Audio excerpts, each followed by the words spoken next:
Good morning guys. सकाळी उठल्याबरोबर चाय वगैरे पटापट बनवली पेली आणि त्याच्यानंतर मग यांच्या आंघोळी वगैरे झाल्या होत्या. हा बघा वीर कसा आपल्या पप्पाला तयारी रेडी करून देत आहे. स्वतःचं नाही करणं होतं पण पप्पाला चाललं तयारी करून द्यायला. तर किती छान, म्हणजे किती हावभाव बघा, किती छान वाटतं असं एकदम. मला तर खूपच जलस फील होत होतं. आणि मग मी पटापट स्वयंपाकाची तयारीला लागली. पटापट मला पालकपुऱ्या बनवायच्या होत्या, तर मी हा डो तयार केलेला आहे. मग त्याच्यानंतर डो झाल्यानंतर बघू शकता तुम्ही एवढ्या साऱ्या पुऱ्या वगैरे लाटली. कसं शूट स्वतःच करत आहे आणि मेहनतसुद्धा स्वतःच, तर त्याच्यामुळे थोडं इकडे तिकडे होतेच व्हिडिओमध्ये. मला माहीत आहे तितकं व्हायला जमतही नसेल, पण मेहनत करत आहे स्वतःला ठीक वाटते.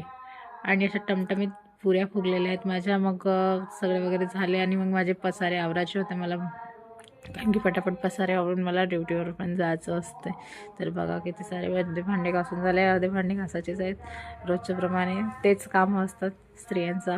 आणि मग हे सर्व कामं आटपून झाल्यानंतर मग पटापट मी थाली वगैरे केली, सासूबाईंना वगैरे जेवायला दिली, मी पण जेवली आहे. तर यांना सगळ्यांनी विश करून द्या हॅपी बर्थडे.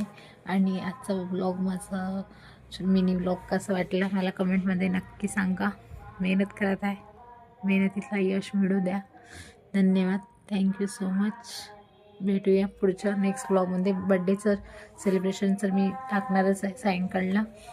तर भेटूया नेक्स्ट व्लॉगमध्ये. Bye bye, see you.